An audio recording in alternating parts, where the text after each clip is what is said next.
Well, I'd open with a big congratulations to Richard Seymour, who I had the great fortune of playing with here, and will be going into the NFL Hall of Fame, I guess at the end of the week or sometime soon. He's been a just incredible representative of our university. It's a great player here and a teammate. I know we got several guys on our staff that will be going to travel and be with him for that great honor. So congratulations to Richard. Our guys are ready to grind. It used to be a time when you didn't do anything over the summer, or you had a long break over the summer, or you might have a week off, but that's really not the way it is now. It's continuous. I talked to our guys last night about separating summer, or what you would call mini camp, or what you would call summer practices, and training camp. You've got to kind of step out of your mindset routine and refocus.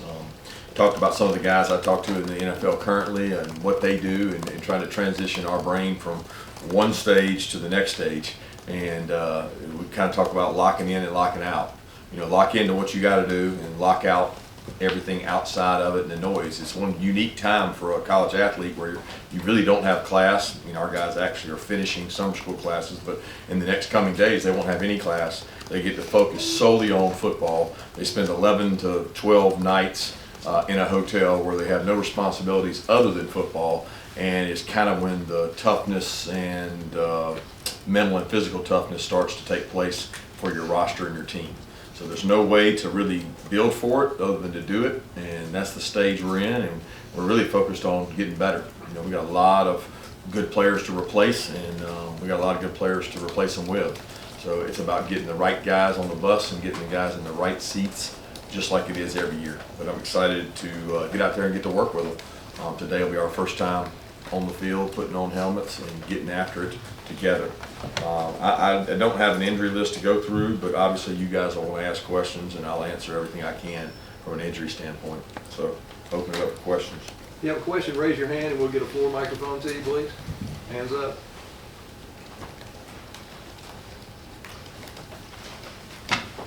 Yeah, Kirby, you mentioned at media days about the team being hungry and separating last year from this year. I was wondering how specifically you've seen that on the defense with replacing so many guys that went in the draft last year. Yeah, the defense is really both sides of the ball, and special teams has been hungry up to this point. You know, we only spend a limited amount of time with them over the summer and the last couple of weeks, but a lot of excited guys. We talked to them last night about the number of snaps to replace. It's remarkable, the number of snaps, especially special teams, that we have to replace. I mean, a lot of your core defensive players make up your special teams, so there's a lot of experience there that's gone. So they've been excited, opportunistic. So guys have changed their bodies a little bit and in better shape, and I'm excited to see them go practice. They're excited to get out there. Kirby, at media days you mentioned Tyke wasn't quite cleared for football. Has anything changed just in the last few weeks? And then also, we didn't ask about EJ Lightsey. Did he have any limitations once he's got to the team? Yeah, EJ's been dealing with a little bit of a knee issue, not related to anything before he got here, just from being here. But he's cleared. He's working with us now. He's missed some summer training and conditioning time, but he's with us now and cleared to go. Tyke's out there repping, doing things. I wouldn't say he's 100%, but he's doing everything we've asked him to do, and may not be completely cleared for live tackle just yet. That'll be up to Ron and how comfortable he feels with or without his brace. It's gaining confidence in those things, but he's doing all the drills without limitation. But with every ACL, just because you're doing it without limitation doesn't put you where you were. You have to gain confidence in that. You have to get back in playing shape. It's different.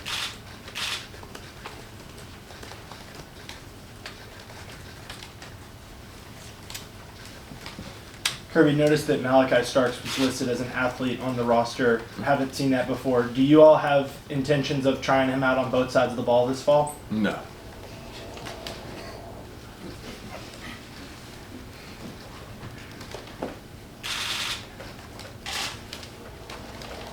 Kirby, you've talked about not being too worried about complacency.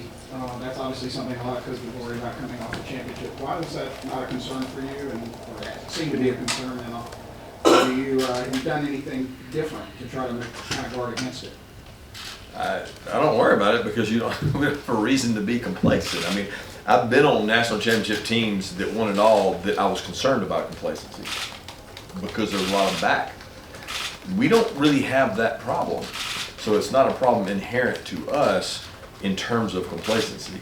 Okay, I worry about complacency every year for a guy that started and played for 2 years, but that was regardless of the record. Like, it didn't matter if you won 8 games, 10 games, 12 games, or 15 games.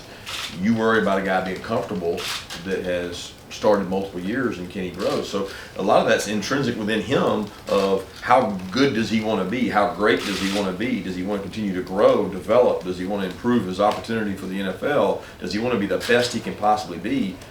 Because I know the guys who haven't played are hungry.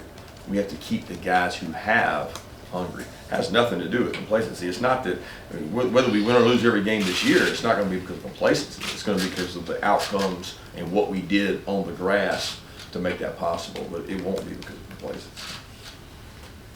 Kirby, you had by the common consensus, I know you don't look at the rankings, but your defensive back class was really highly ranked. I know you haven't seen all those guys play yet because it's been summer, but can you tell us a little bit about each one of those guys and kind of what they bring to your class?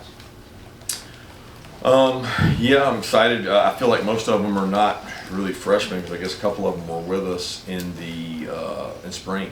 So the 2 safeties, Malachi and Ja'Cory, got a lot of work in the spring, and they still got a long way to go to be a viable option to play this year. You know, I mean, you show me a freshman DB that played in the SEC, I'll show you a guy that gave up plays. All right, that's the common denominator. Now, every now and then you have a guy come along who's just, you know, I think of when Stingley was a freshman. I think of a couple of those guys that had to play as freshmen that played really big. It happens from time to time, and if you're going to have a guy be an elite player as a freshman, it's usually at a skill position like receiver, running back, or defensive back. I don't foresee one of those guys just coming in and dominating. A lot of the accolades that come with them, they drop them at the door, and they go to sweating and they go to work. So we're not going to live off high rankings and what people said about them, because there's a lot of good football players out there that you guys didn't rank high or didn't have high. So it goes both ways. We will need those guys to be core special teams players. We will need those guys to be ready to play in the case of, you know, injuries, targetings, or whatever may be there. But we got to get them ready by how we prepare in this training camp. And I'm excited about all those guys. How have guys on the defensive line like Nazir Stackhouse and Jonathan Jefferson kind of progressed over the last couple of years? I think every day that we're out at practice, you know, we make those guys go over and go against the first offense. That's what we call our developmental squad or scout squad. They get a lot of work in. They get a lot of bowl practice in. This year they got the extra week for the championship game. I mean, that's a lot of work put in to get those guys prepared. They're not Jordan Davis and Devontae Wyatt, and we're not asking them to be. You know, if they were those guys, they'd have been out there last year a lot more often. So we're excited about where they are, optimistic that those guys will be very productive. We're asking, you know, Zion, Jalen, Nas, Warren Brinson, Bill Norton, Jonathan Jefferson, all those guys, the 2 young guys, Bear and Christian, they're going to get thrust up there and have to go out and compete and give us depth and give us snaps, because we play a lot of guys up front. So I'm excited to see what all those guys can do in the defensive line. We certainly need some guys to step up at that position. Coach Smart, social media was having a lot of fun with it yesterday. Just wanted to hear your opinions on Stetson Bennett's new haircut and the buzz cut boys and what's that about. I don't know what it's about. I certainly, there's several guys more than Stetson that decided to get it, and that goes back a little bit to that lock in and lock out. You know, lock into camp, you got no distractions, lock out all the noise and all the social media things, and get really focused on being the best version of yourself. And there were several guys that I guess decided to do that through their hair. Kirby, your running back core, obviously big shoes to fill there. Can you talk a little bit about what the next guy's strengths, and then what you're really hoping to see most out of him this camp in particular? Well, I think we know enough about Kenny and Kendall to know their strengths. They're both talented guys. They've played feature roles within drives within their careers here, but never the feature guy. They're both very talented. They both improved immensely in the years here. I think Dill's done a great job developing those guys as pass protectors, route runners. I think the unknown more is Dejan, who's been able to get in a lot of games, mop up, and has really done a good job. He's going to play a larger role this year, and then finding out the two freshmen, both Branson and Andrew, have got to help us from a depth standpoint. So I'm excited to see what those guys can do. Yeah, Kirby, when you look at Darnell, I guess one, what's he looking like as far as health status and everything, and then two, just how excited are y'all to have him going into a season, I guess one, healthy, and two, with a better knowledge of the offense? Yeah, I give Darnell a lot of credit. He's worked tremendously hard at putting himself in the best shape possible. When he got injured, which I think was over spring break, going into spring practice, we thought he was in the best shape he had been in since being here. Both body fat composition, body weight, conditioning level. I mean, he was really running well in our off-season conditioning program, and we were looking forward to spring.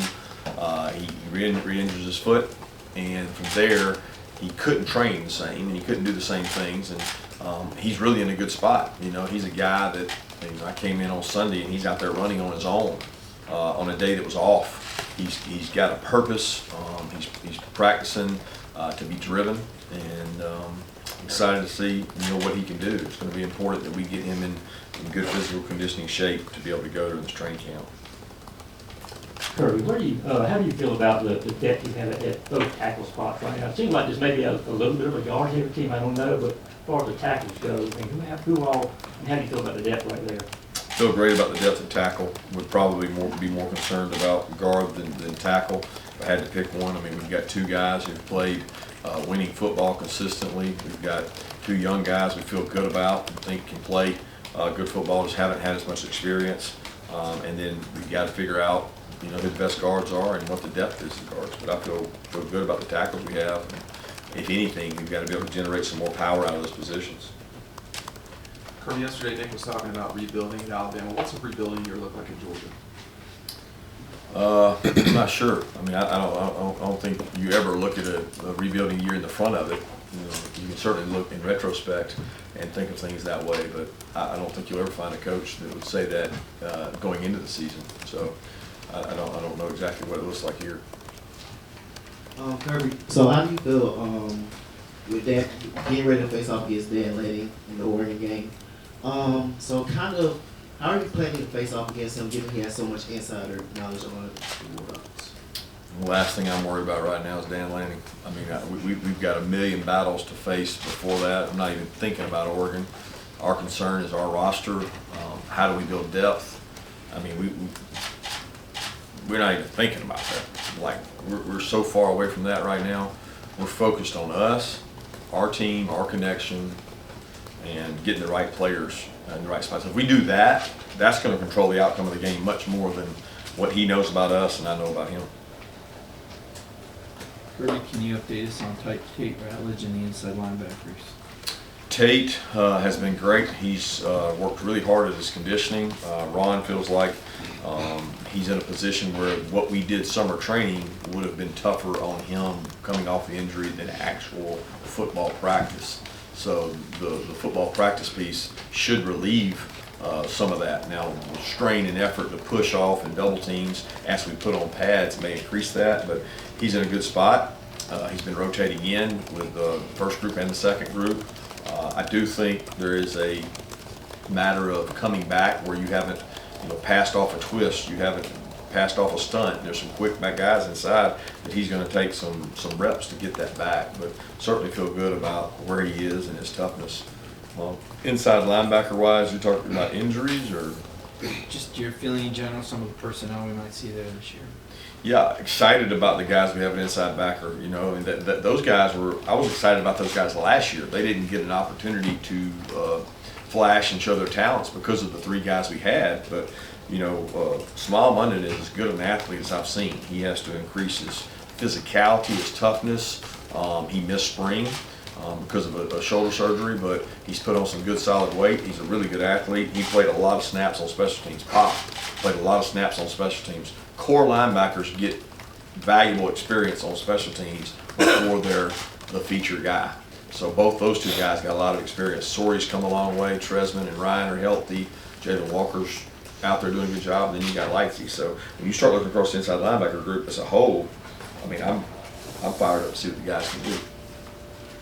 Obviously, replacing Jake Camarda is going to be tough, but how has Brett Thorson kind of come in and filled that role, and is Noah Jones kind of battling him for that punter spot?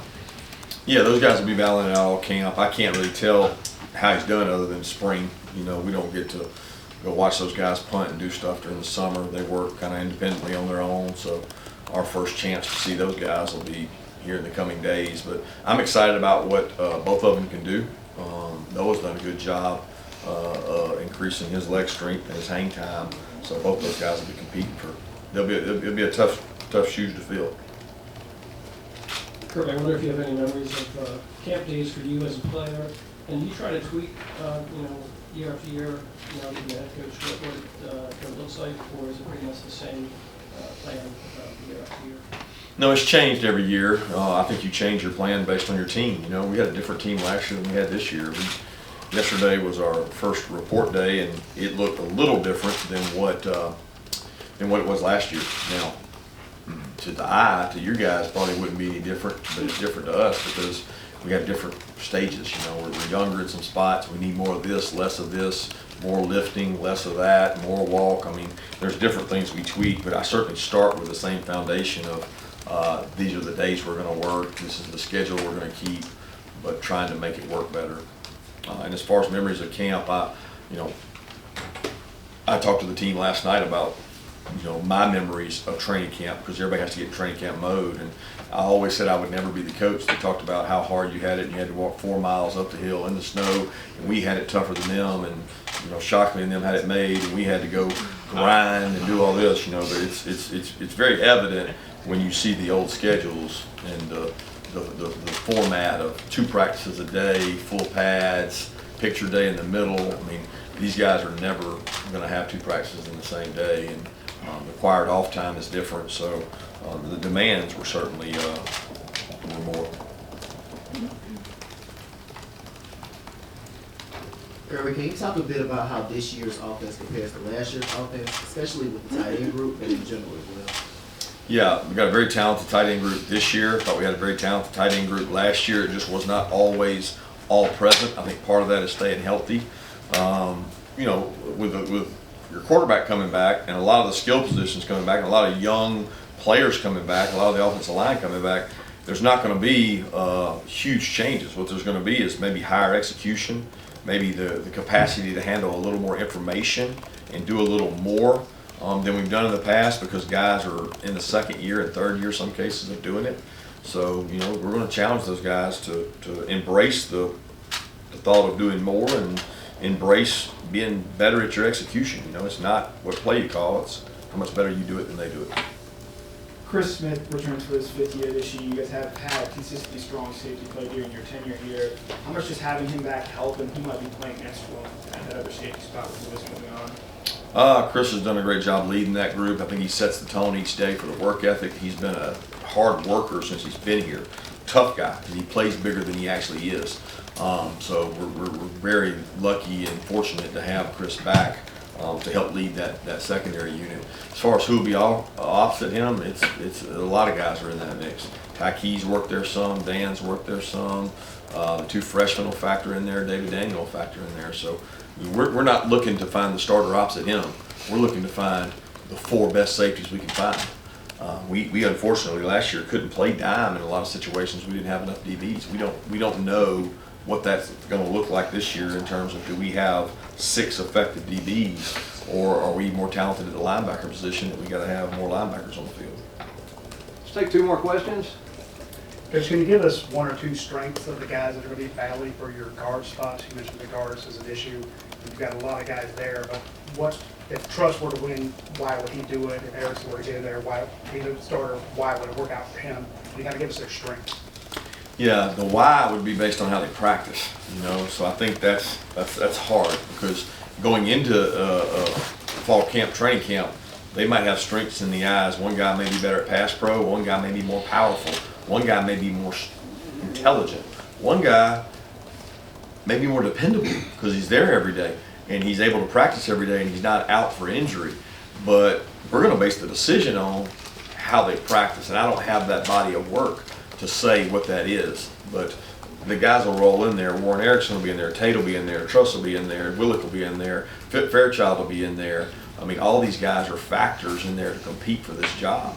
And we want the best one to win out, but at the end of the day, we're going to have guys. Micah is another guy that's going to be in there competing for it. So there's a lot of guys that have played some football, but guard's a unique position because it's different than tackle. You can get attacked from all angles. You got to play with power. You got to play against the best defensive tackles in the country who line up across from you. The Jordan Davises and Devontaes are in our league, so you got to be able to withstand their pressure and them pushing the pocket. So you got to be able to generate power, and you got to be able to communicate outwardly to your tackle. So the factors that go into playing guard for us are endless, and we're going to figure out who the best guys are based on practices. Kirby, after G-Day, we talked to Kyrus, and he was really open, talking about he felt like he had untapped potential, that he hadn't been the Kyrus Jackson he felt like he could be at Georgia. Just what have you seen since then through the summer, getting ready for fall camp from Kyrus? Kyrus is a leader. He represents our university the right way. He's on part of so many committees and boards, and he seems like he's been here forever. So I really appreciate what he's done in that regard. He's been a team player. He's got to continue to improve. He knows the competition to create value is, you know, he's also competing with the tight ends because when he's on the field, one of them's not. So for him, it's very important that he knows his role, he understands his role, and he creates value in the way he plays, whether it's special teams or at wide receiver. Thank you.